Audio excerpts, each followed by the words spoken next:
Welcome into the Wednesday edition of Morning JOX here on JOX 94.5. Conrad Van Order, Damian Mitchell with you for the next hour.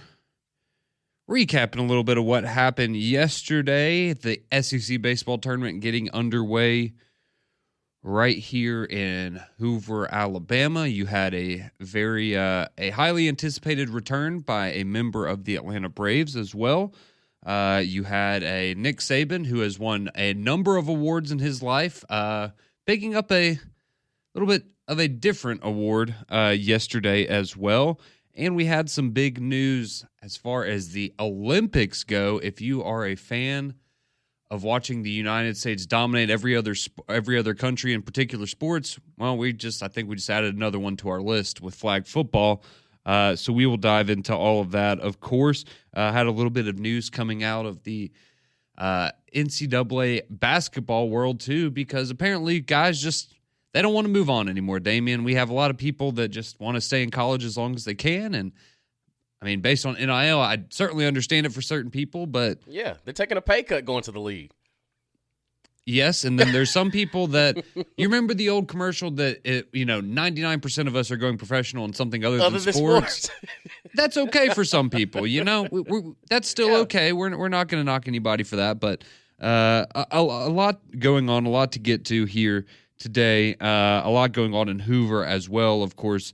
As many of you know, one of the games last night got canceled or moved to today due to the possibility of severe weather last night. So we'll tell you how that affected the schedule for what's coming up, not only today, but the next couple of days there in Hoover at the SEC baseball tournament. We also have the next edition of our SEC Mount Rushmore coming up today. We're going to do the South Carolina Gamecocks. So a very interesting one there.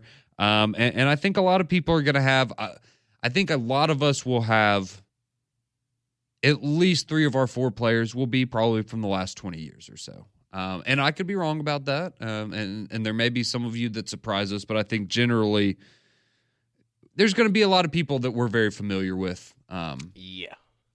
Yeah, from the modern era of college football. South Carolina's got – it's very complex. Like, some of the players that they've had just have never – you know them more from what they from the NFL. I was about to say, things. When you look at their college stats, you're like, well, it wasn't that impressive, right. But their household names or became that in the NFL. Yeah, and South Carolina they're just different, man. And I kind of feel bad because it's, they were late coming to the SEC anyway, but when you just look at it, it's in its whole totality. South Carolina really hadn't done much. Like, they've gone to SEC title games, but they've been on the opposite end of correct a bunch of them. Yes, that they certainly have. And I have bad news for our buddy Lewis because he chimes in. If you listen every morning, he is always up and at 'em, ready to go, firing in with his Mount Rushmore, the first person every morning. But Mike beat you this morning, Lewis. So I don't know what to tell you. But that's what we appreciate about y'all. You're already sitting in your Mount Rushmores before we're even on the air. So you can, of course, do that yourself at 205-834-9450. Get you on the courtesy GMC text line. So South Carolina, Mount Rushmore, who do you think are the greatest players in the history of South Carolina football? Send those in. We will get to those a little bit later on in the show. But let's get you up to date on what happened yesterday there in Hoover, Alabama. So we did have 3 games that we were able to get in. The Mississippi State-Texas A&M game from last night, again, was suspended due to inclement weather, or they were expecting severe weather, so they decided not to start the game. And my perspective on that, Damian, at least, was that it wasn't so much that they weren't going to be able to start the game, as we saw. I think it was the concern of what was going to happen if you got into a longer game and not being able to get that done. So they decided, hey, we'll just take the safer route and bump everybody back. So that's essentially what happened, is everybody gets bumped back through Thursday. So now your early game today was going to be Alabama and Tennessee. That is no longer the case. You're now going to have Mississippi State versus Texas A&M at 9:30. So that's going to be your first pitch there from Hoover today in about 3.5 hours. So that Alabama, Tennessee, they get bumped back. So they will be supposedly they will start 30 to 40 minutes after Mississippi State versus Texas A&M. If I remember correctly, yesterday you had Alabama played the early game, and then that second game got started around 1 o'clock. So, who knows if that'll happen, but maybe just kind of giving you an idea if you're somebody looking to get out to watch Alabama or Tennessee play today. That's going to be the second game. Then Oklahoma, Georgia, that's going to be the third game of the day. That's going to be at 4:30, part of the second session for today. And then the late game is now going to be Ole Miss versus, I'm sorry, who won game 3 yesterday? I think that's going to be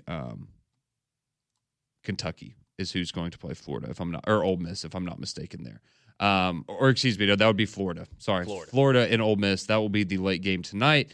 And then so Auburn, they were supposed to play the late game tonight. That is now not going to happen. So Auburn gets bumped up to Thursday. So Auburn will now play at 11 a.m. on Thursday, and they will play the winner of that Mississippi State Texas A&M game that's going to come up at 9:30 today. So again, that's your slate for today. Mississippi State A&M at 9:30, Alabama Tennessee 30 minutes after that game wraps up. Then you're going to have Oklahoma versus Georgia at 4:30, and then Florida Ole Miss. There will be the nightcap tonight. So that's your updated schedule. Now for what happened yesterday, if you missed it, you did have, Oklahoma knocking off Kentucky 5-1. That was the second game of the schedule yesterday. Then you had the Florida Gators taking on South Carolina, and they clobbered them 11-3. So 13 hits there for the Gators yesterday. And they continue their winning ways as they have been one of the hottest teams in the SEC, not only in the SEC, but the entire country really for the last, month and a half or so to close out the season. But we did have the early game yesterday was Alabama and Missouri. And I'll be honest, this one was a little close, a little tighter for longer than I think you would have liked it to be if you're an Alabama fan. So Missouri got out to a 1-0 lead. They had a solo shot that wrapped around the foul pole in right field off the bat of their catcher. And Alabama was just leaving a lot of guys on base. Now, Missouri ended up doing that as well, but Alabama leaving a bunch of guys on base. They were, putting Sam Horn, who was starting the game for Missouri, put him in a couple of bad spots, weren't able to make anything of it. But then Alabama finally breaks through in the fourth inning. Justin LeBron gets an RBI single. You had Cade Snell. He adds an RBI single as well. And then ultimately you would have you had Bradley Neal, the catcher, who would hit a home run in the eighth inning. Hodo hit a sac fly in the seventh. And so ultimately Alabama gets out of there with a 4-1 victory. You had Faye on the bump yesterday. He goes 6 innings, only gives up 1 run, 5 hits, strikes out 6, and only 1 walk on the day. So an excellent outing for Faye, who has kind of been transitioned from more of a relief pitcher into a starter here late in the season for Alabama. So a really strong showing for the Tide at the end of the day yesterday. And so they win 4-1 to knock off Missouri, and they advance today where they will take on the defending national champion Tennessee Volunteers. And for Alabama, you're already set as far as the postseason play continues, right? Your season's going to continue after Hoover regardless of what happens. But at this point, you're just trying to make the conversation a little more interesting when it comes to who's going to host, because before the Florida series and where Alabama dropped 2 of 3, a lot of projections had Alabama as a host for the regionals. They then fell back after that series. So, hey, maybe you find yourself playing on Friday or Saturday here in Hoover, and you're back to hosting in Tuscaloosa, Damien, and that's certainly an advantage that you want this time of year. Yeah, everything's still in play. And I think that, for the SEC tournament, again, we had to delay 1 game, but overall, to start things off, it was a pretty good day for people that hadn't got a chance to see Florida. Like Florida, when they're hitting the ball, you can tell. Like they put some real juice on it. And I think for Alabama, get a little bit of I'd say a scare, but again, it was 9:30 in the morning, gotta knock the cobwebs off, but you still handle business. And again, with Oklahoma and in Kentucky, that was a pretty good game as well. So I think, to start things off in the ACC tournament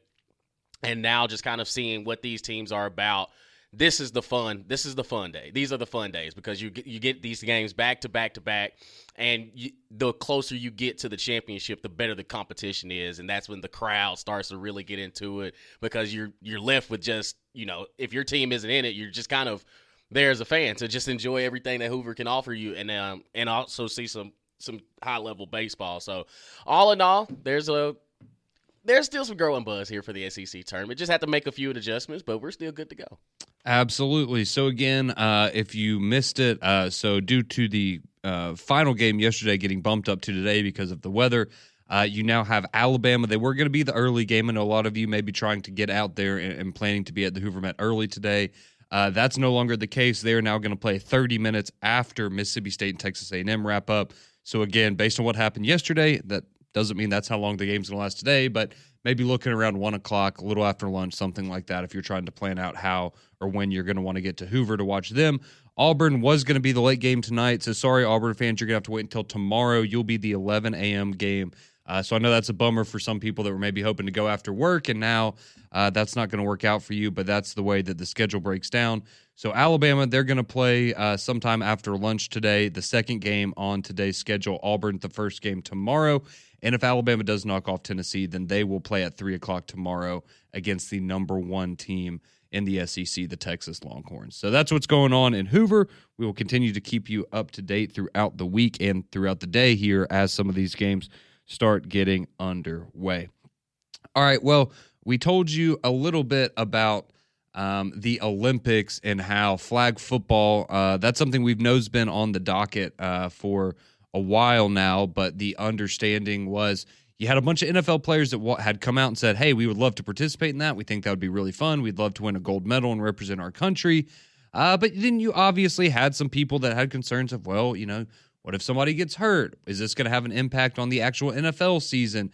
So a little bit of a concern there, but we got a big decision yesterday from the owners as they unanimously voted to allow NFL players to participate in the 2028 Olympic Games there in Los Angeles, California. So some very exciting news there. And so we're going to take a quick break, and when we come back, I just want to have a fun conversation. Who are the players that 3 years from now, and again, got to project it out a little bit.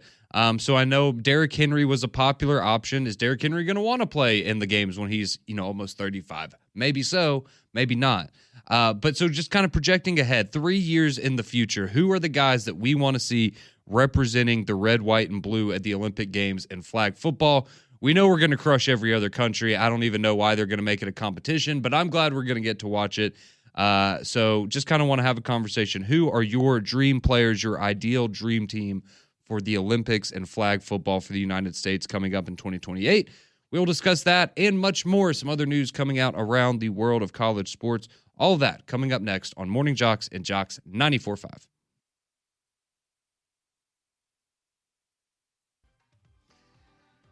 $6:17 here on your Wednesday morning. Conrad and Damian with you until 7 o'clock when we hand you off to McElroy and Kublick in the morning. Getting to our South Carolina Mount Rushmore coming up here in just a little bit.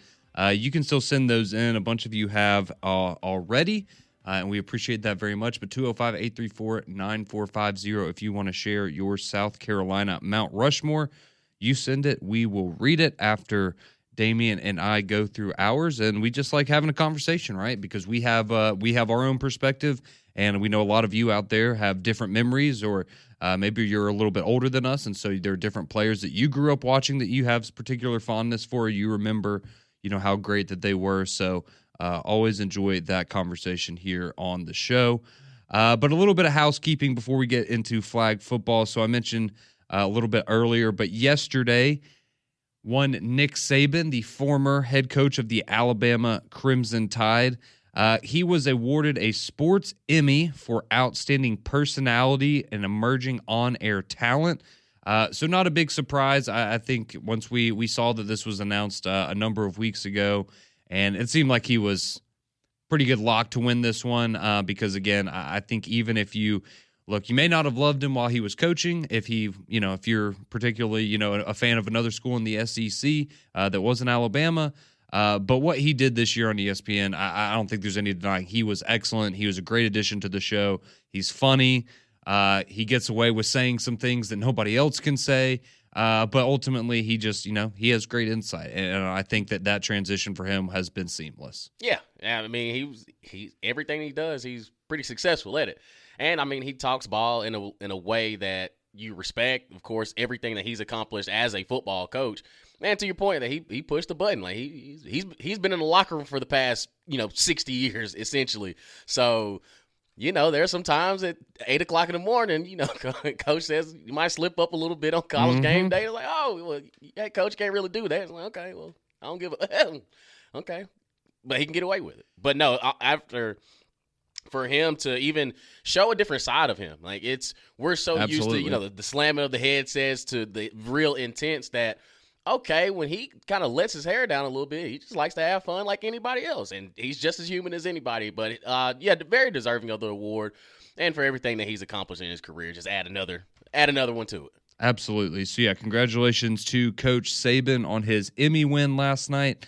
A little bit of news yesterday in the college basketball world. First off, if you missed it yesterday morning, Boogie Flan has committed to the University of Florida, so not a big surprise there. Florida was viewed as the front runner once he announced he was coming out of the NBA draft. But so a big addition there for Todd Golden and the Gators. And then for a Tennessee player that we are all very familiar with because we already felt like, man, we've been watching this guy play for 10 years, in Zakai Ziegler. So it's announced yesterday that he is going to sue the NCAA, or he already is suing the NCAA for a 5th year of eligibility. So his case or his claim is that if he had followed the 5-year rule and used a red shirt his first season, then he would be eligible because he would have an additional year, and saying that I guess he should have redshirted and he didn't. And so now he's, wants them to make a concession for him.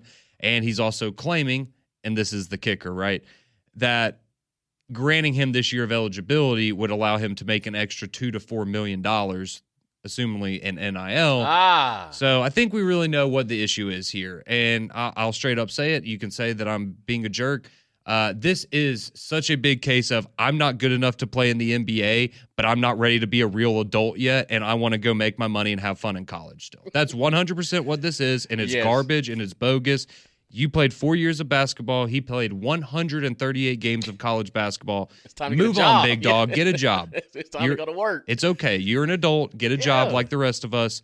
Something tells me you're going to be able to get a better job than a lot of the rest of us, and you're going to be okay. Yeah. Grow up. Yeah. It's disgusting. I'm tired. He's trying to find a loophole within the system, and it's like, come on now. Like, make it make sense. And to your point, your namesake is going to carry you a lot further than some of the average Joes that's just living amongst the world, because everybody can go like, oh, you played at Tennessee. I felt like you were always in the NCAA tournament. You're Defensive Player of the Year. Your resume athletically can open a lot of doors once you get your degree. Like the namesake. But yeah, this is trying to cheat the system, man. No, big dog. It's time to go to work. It's time to get a job. And my thing is, all right, so you played as a freshman, and now you're arguing, well, maybe I shouldn't have played my freshman year, and I would have had this extra year of eligibility. Isn't that what everyone wants? You want to get playing time as a freshman, and so now that you got it, now you're looking back and going, oh, well, maybe that was a mistake. No, sorry, not too late now. Too late now. And I get it. At this rate, if you have a case against the NCAA, you might as well file a lawsuit because there's a chance you're going to win. So. I guess I understand from that standpoint, but I'm sorry, that's just so bogus in my opinion. And it's the same thing for, I'd say the same thing if it was, Janai Broom or Mark Sears or one of those guys that was trying to, trying to find some loophole for an extra year of eligibility. I just, come on, I get it. I know NIL people are trying to maximize, the amount of money that they can make, but it's just a little absurd if you ask me. So that's what's going on there. And then finally, you had the Atlanta Braves in action last night. Spencer Strider making his return, only his second start of the season, and unfortunately didn't go the way the Braves had hoped. So he goes 4 1/3 innings, gives up 4 earned runs, only strikes out 3.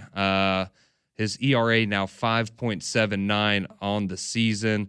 And the Atlanta Braves fall 5-3 to the Washington Nationals.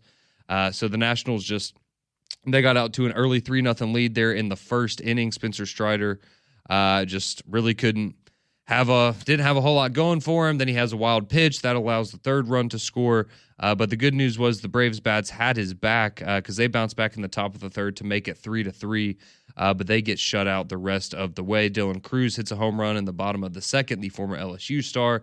And then they added an insurance run in the 7th. So That is all she wrote for the Atlanta Braves, as they now find themselves back at 500. They're at 24-24, and their next game comes up tonight at 5:45. First pitch. You can hear that on JOX as well. So rough night there for the Atlanta Braves. But quickly, I did want to take some time to talk about flag football and the Olympics because the NFL owners voted yesterday that they're going to allow their players to participate in the 2028 Olympic Games. And you saw a lot of people yesterday, Damian, your Derrick Henrys of the world, Justin Jefferson, a popular one because he was kind of a big part of getting this approved by the owners. So I just wanted to, get some of your thoughts, Damian, on who, when you think flag football 3 years from now, who are some of those guys that you absolutely want to see out there on a field? Because, again, I brought up Derrick Henry earlier. He's going to be a popular name.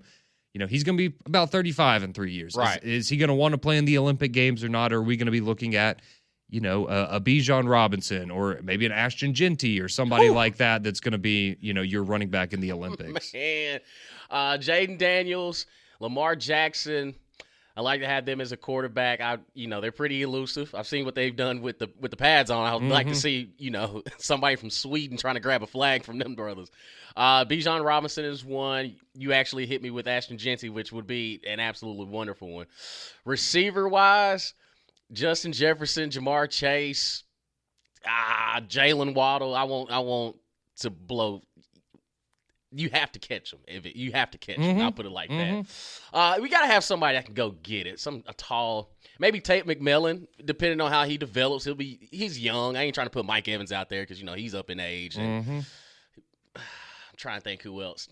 Tight end, just for popularity's sake, you could throw Travis Kelce in there. He may be 40, but Travis Kelce. Kyle Pitts might actually catch a couple touchdowns. Yeah, Kyle Pitts. See how he does in flag football. Man, and then defensively, I want Minkah Fitzpatrick out there. Pat Surtain. I'm trying to think of who else. Who's the safety from Denver? Not. I can't think of his name. It's not Fuller. But yeah, definitely Minkah Fitzpatrick. And then it depends on your linebackers. You want to be athletic. Fred Warner, because he just got paid. Would, if he can tone the aggression down, he'll be good. Going back to the running backs, Christian McCaffrey, this would be like his wheelhouse. Nobody's hitting you. He'd be very good at this, yeah. Yeah. Just the people that can operate in space and they have success in just what they do in space, I would like to see them in flag football because they're going to have a lot of it and people overseas. It's the same way with the NBA when it comes to basketball. It's once you get into international competition, you see, okay, we really do have some of the best athletes in the world over here. And then football it's our sport anyway, so it's gonna be interesting. If it's anything like I saw in the World Games, it's gonna be entertaining. I'll tell you that. Yeah, it is going to be very entertaining, and I do wonder how they try to.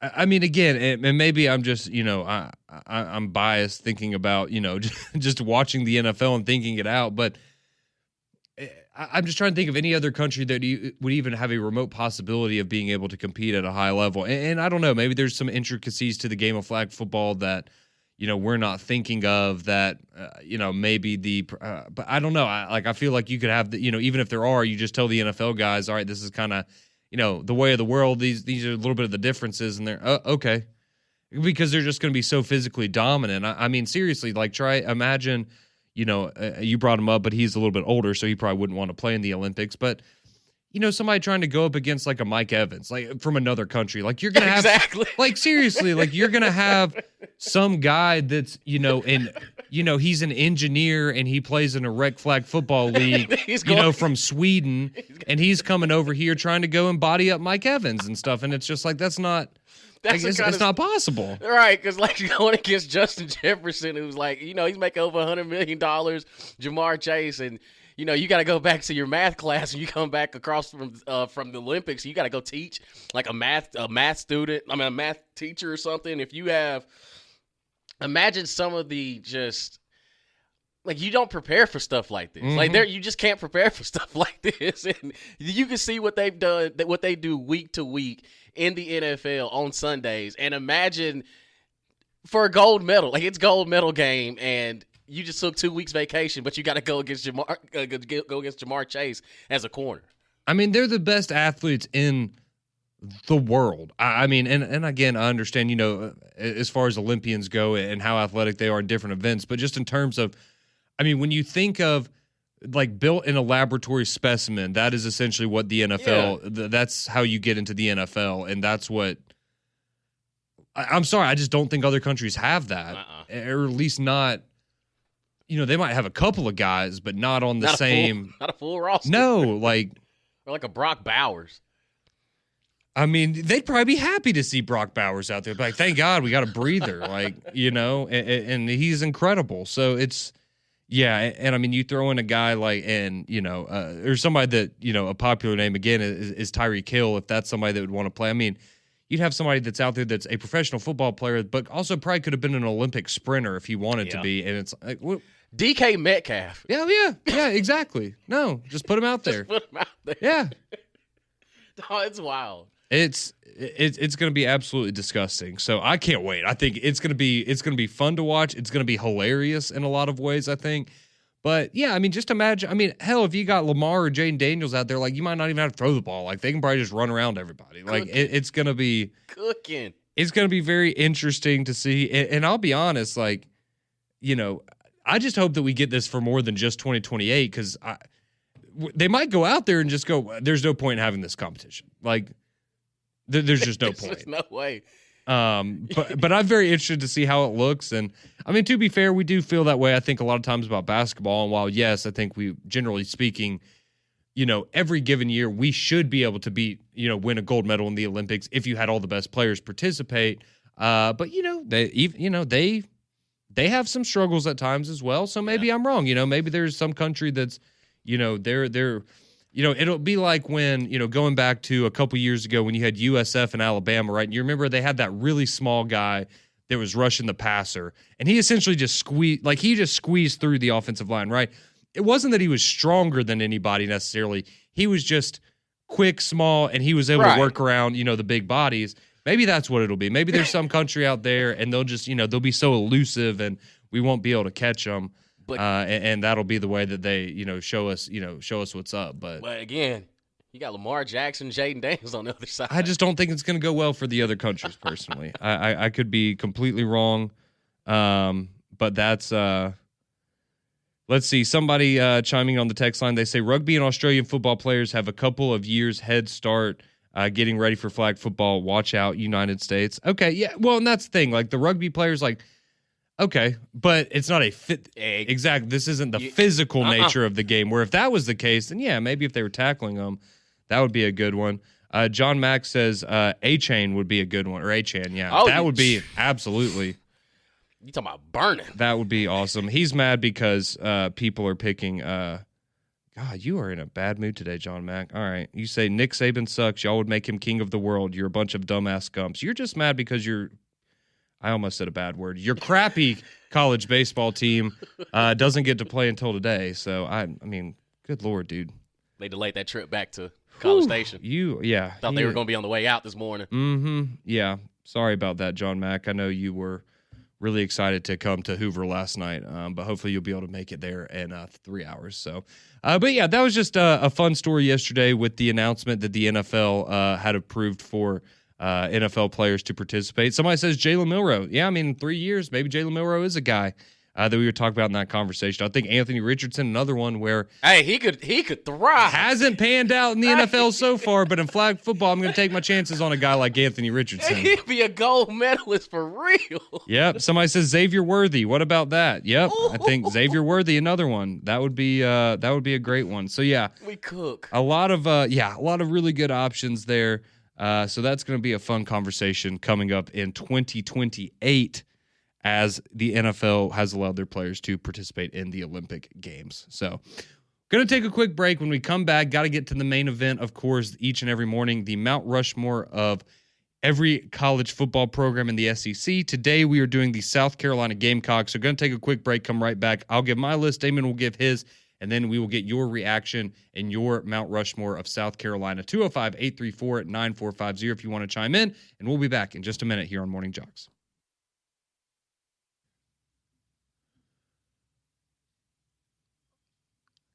6:39 here on your Wednesday morning. Welcome in to Morning JOX. Connor and Damien here with you.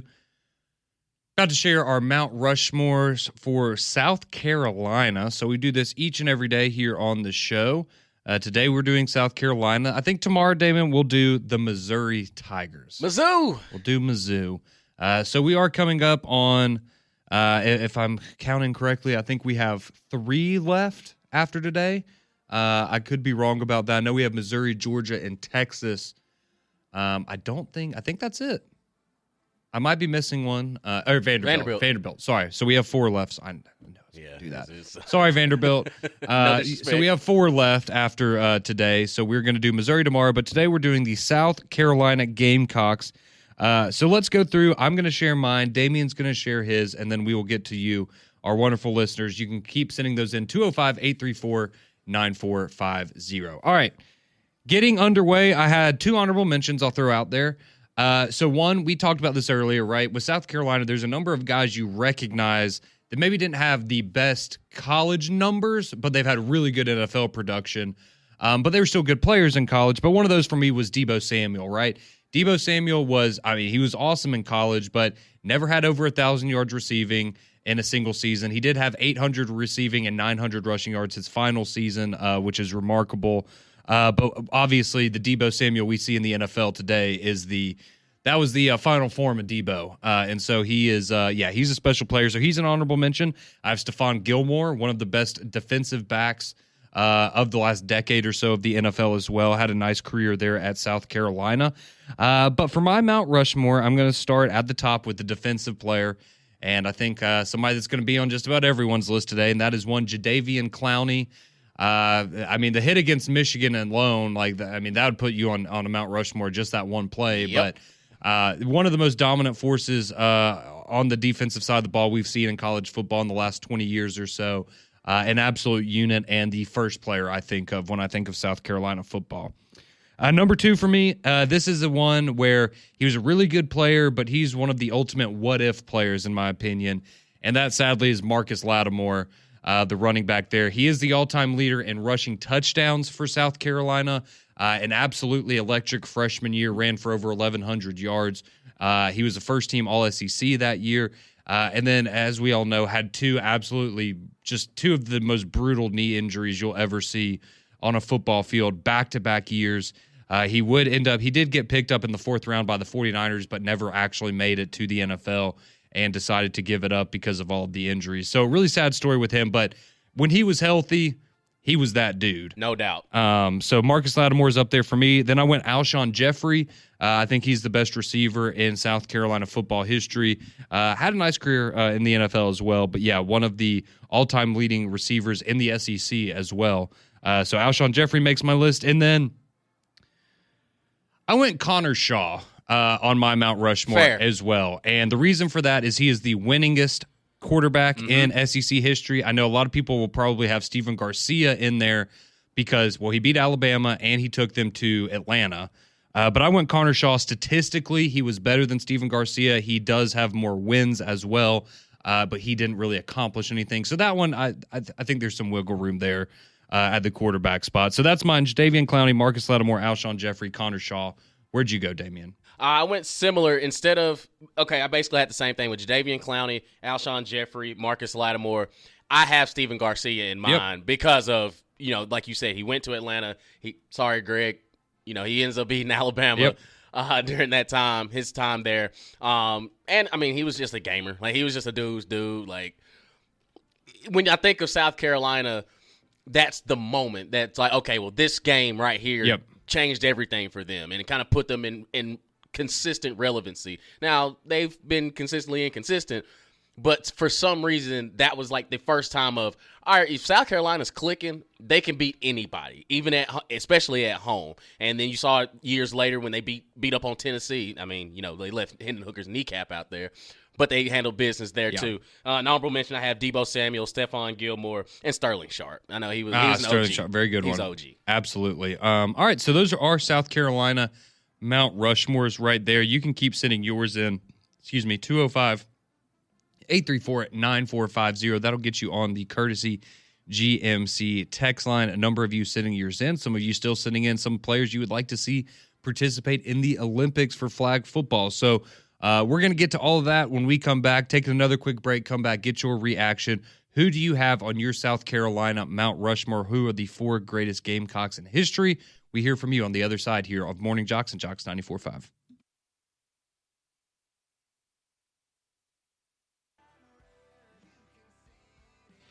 $6:50 here on Morning JOX, JOX 94.5. Damian Mitchell, Conrad Van Order here with you for a few more moments as we get you set for McElroy and Kubelik in the morning. Continue texting in 205-834-9450 of your Mount Rushmore of South Carolina Gamecocks. Boy, I tell you what, some jokes just write themselves because this is going to lead into Blue Chew. Let me tell you about Blue Chew, an online service that delivers the same active ingredients as Viagra, Cialis, Levitra, and Staxin in chewable form and at a fraction of the cost. Blue Chew's tablets are performance enhancement for the bedroom. It can help men gain extra confidence when it's time to perform. Like I said, it's an online prescription service, so you don't have to worry about going to the doctor's office, no awkward conversations, and no waiting in line at the pharmacy because it ships right to your door in discreet packaging. Let Blue Chew's licensed medical providers work with you to find the right ingredient and strength for your prescription. Let me hook you up for the free.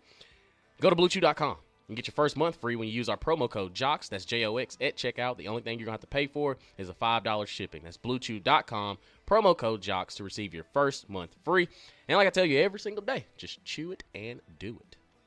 All right, quickly, before we get to your text on your South Carolina Mount Rushmores, quick reminder, today at Hoover, you have the SEC Baseball Tournament Day 2, Mississippi State and Texas A&M. That's going to be your early game at 9:30 since they got pushed back because of weather.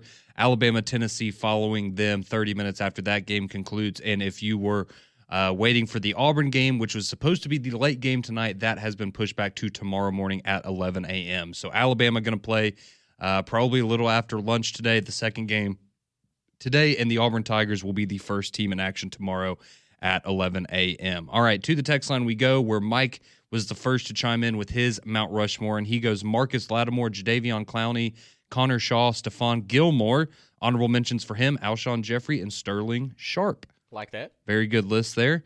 Somebody else chimes in. They go Clowney, Connor Shaw, Alshon Jeffrey, Marcus Lattimore. All right. I think we're going to get a lot of that. Jamari from Talladega, he goes Steven Garcia like you, Damian, Jadeveon Clowney, Alshon Jeffrey, and Debo. Okay. Very solid list there.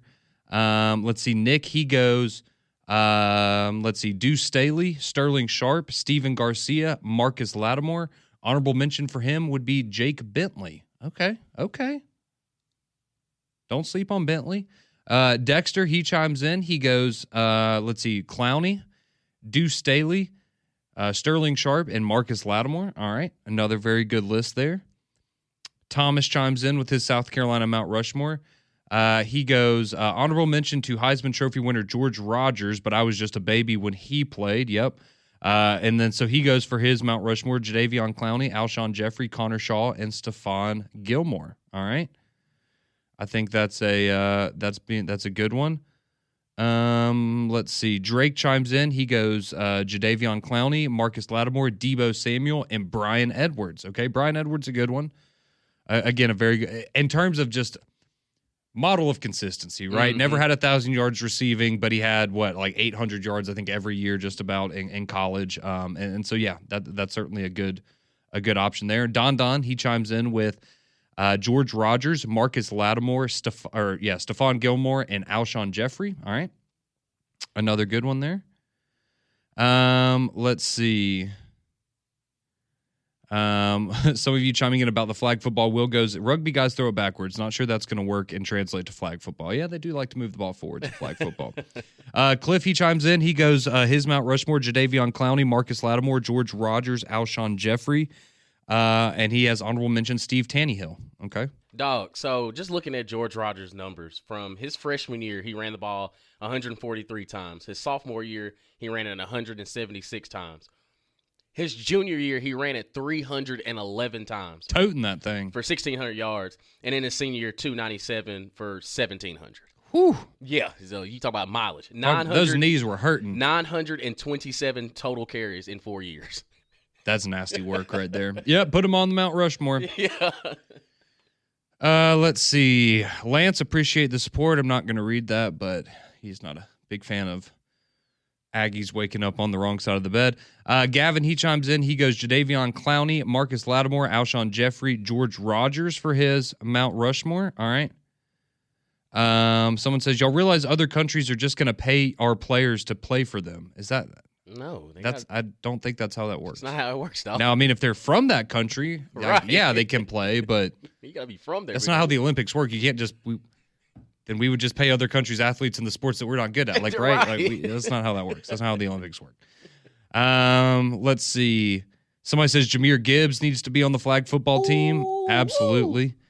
Joseph chimes in. He goes, Jadeveon Clowney, Marcus Lattimore, Connor Shaw, Alshon Jeffrey. He says, honorable mentions, though, to Stephon Gilmore and Javon Kinlaw. That's a name we hadn't heard yet.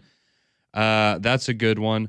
Let's see. A lot of you, so many of you chiming in. Yeah, Marcus Lattimore, Jadeveon Clowney, George Rogers, Connor Shaw. A lot of the same ones here. Everyone's got Jadeveon Clowney on theirs, of course.